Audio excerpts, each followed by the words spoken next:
Good morning, everybody, and welcome to Daily Red Devil for all of your latest Manchester United transfer news and talk. Before we get into today's show, I would like to know your score predictions for Leicester City versus Manchester United, 7 p.m. kickoff in the Premier League today. Get in the comment section.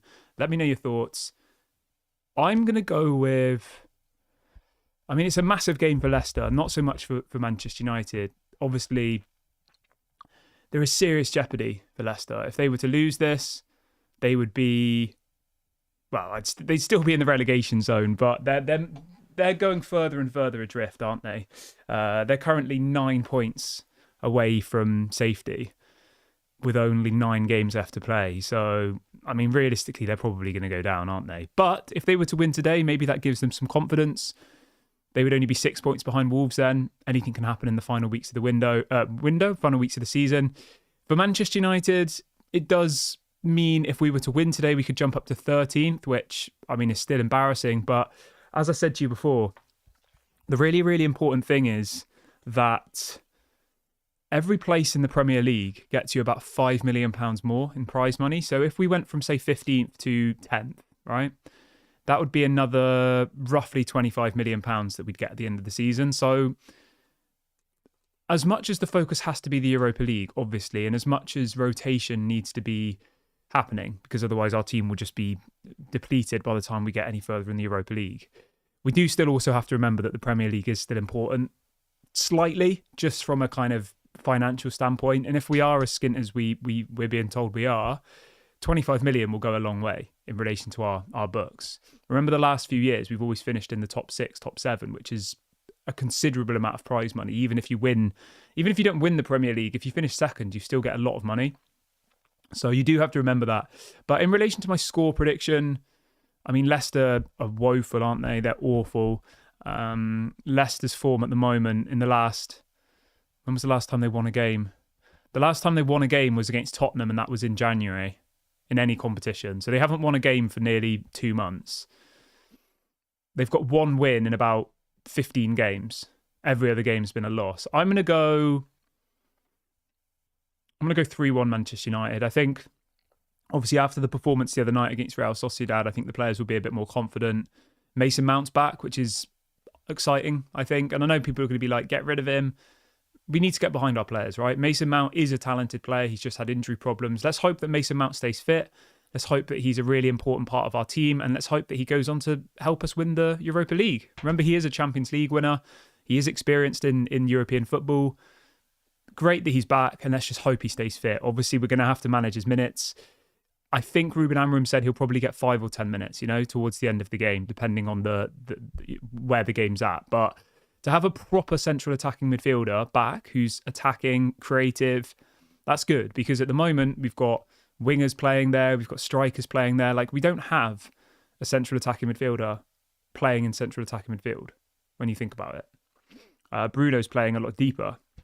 Our 2 central attacking midfielders are Garnacho and Xerxes at the moment, or Garnacho and who else plays there? I'm trying to remember. My brain's not quite switched on yet. Who played in there on the weekend, the other day? It was Xerxes and Garnacho, wasn't it? And Højlund as the striker. So I think Mount coming back is a welcomed addition to the squad. Obviously, it gives us another option. But you can let me know your thoughts on that in the comment section below. What are your score predictions? Very, very interesting to see. Edward says, what do you think is a realistic expectation for this season or achievement for this season? Realistic achievement. Well, at the beginning of the year, I always said that my goal was to win the Europa League. I thought, if you go back and watch my season prediction videos, I said that Manchester United would finish anywhere between 4th and 10th. And that was, the beginning of the season. So I'm a little bit surprised about our league position, but I'm not massively surprised about our league position. And obviously we're not 10th, we're 15th, but we've kind of been in and around mid-table all season, haven't we? I know there was this whole talk of that we're going to get relegated and all the rest of it, but I think it was quite, it was just media-driven, wasn't it? We are, at the moment, 7 points off 10th. It still is achievable to work our way up the table. We've still got 30 points left to play for. If we were to win all our games, which won't happen, we'd be on 64 points, which probably would even be enough to get you maybe 6th or 7th, maybe. But yeah, the likelihood of us winning the last 10 games is pretty much zero, realistically, isn't it? But yeah, I think a realistic achievement would be win the Europa League, maybe try and finish in the top 10. Finish 10th. That would be like okay. I mean, obviously it wouldn't, yeah, I would be happy if we won the Europa League, regardless of where we finish in the Premier League, because that was always my kind of goal for the season at the beginning. I said, let's try and win the Europa League, and then next year, try and push our way up the Premier League a little bit more. That would be okay. I'm just having a look at what fixtures we've got left in the Premier League to see what's realistic. So we've got Leicester away today. Have to be winning that. Then you've got Nottingham Forest away, which would be difficult. Manchester City at home. I'm relatively confident that we can get a result against Manchester City because we always seem to turn up in those bigger games. Newcastle away, I think will be very difficult. I can't see us winning that. Then we've got Wolves at home. I think that should be a win, all being well. Bournemouth away will be difficult. Brentford away will be difficult. And West Ham at home at the end of the season, I think we'll probably win. So from the last games, I would say we'll beat West Ham. We'll beat Wolves. I think we will beat Leicester today. So that's 9 points. And then we'll maybe get a couple of draws. So from the final 30 points available, I would say we'll probably get maybe anywhere between 10 and 15 points, which would, yeah, it probably wouldn't be enough to get us into the top 10, to be fair. I think we'd need to get more like 20 points to get into the top 10, which is probably unlikely. That's like 2 points a game. I can't see that happening.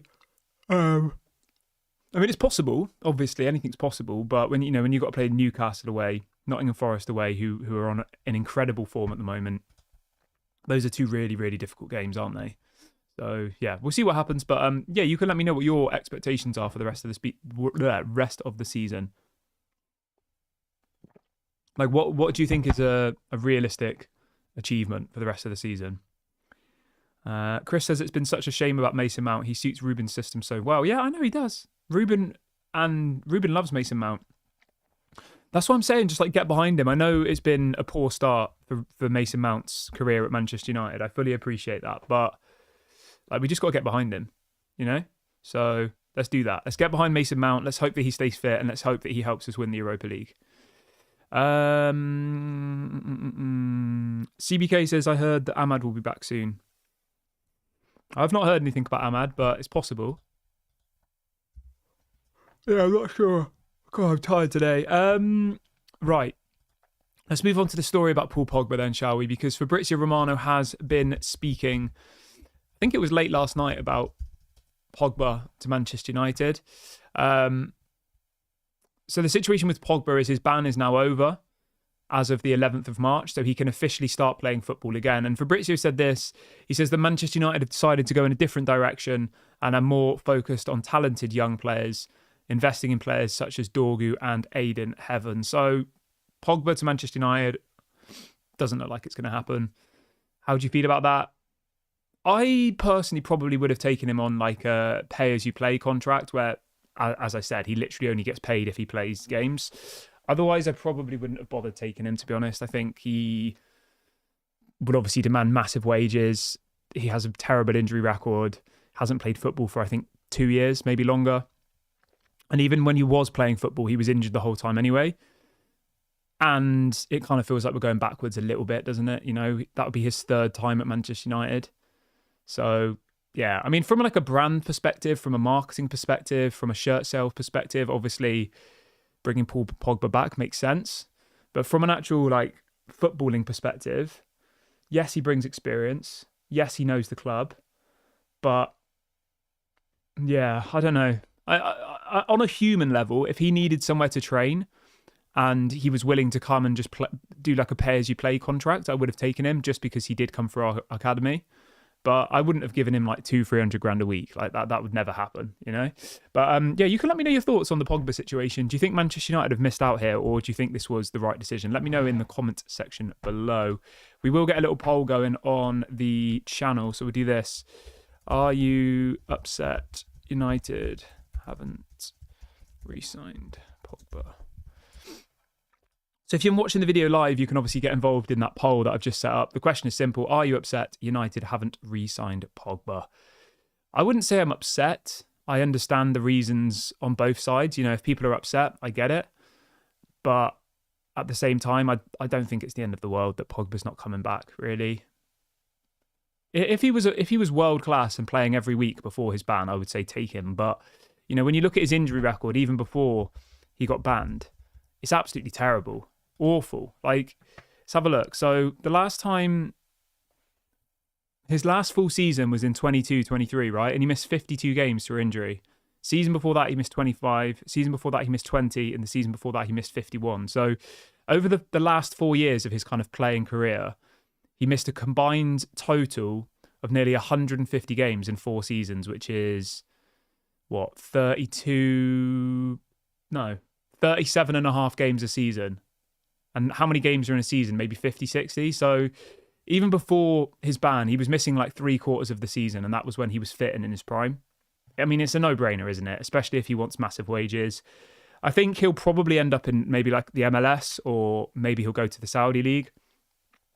I just can't see like a top European club taking that risk on him, to be honest. Maybe I'm wrong. Maybe it does happen.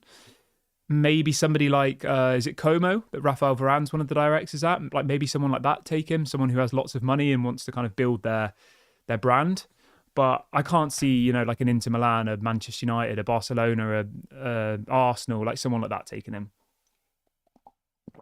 Let's have a little look at what the bookies are saying, though, because it's always interesting to see.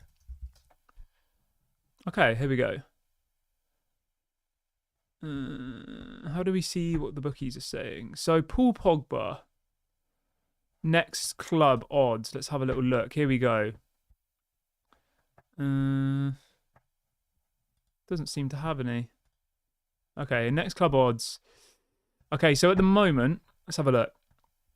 Yeah, I was right. So the current favourite to sign him at Inter Miami. Then it's Manchester United in second, but we can rule that out. Then it's Marseille, then Fenerbahce, then Al Ittihad, then Atletico Madrid, then Corinthians, then Santos, then DC United, then Barcelona. That's on Bet365. So at the moment, Inter Milan are strong favourites to sign Paul Pogba. And that would make sense. Go off to America. Easier level of football. I think a lot of the time Pogba seems to be in America as well, doesn't he? So, yeah. Lehman says, would you be sad if another Premier League team took him?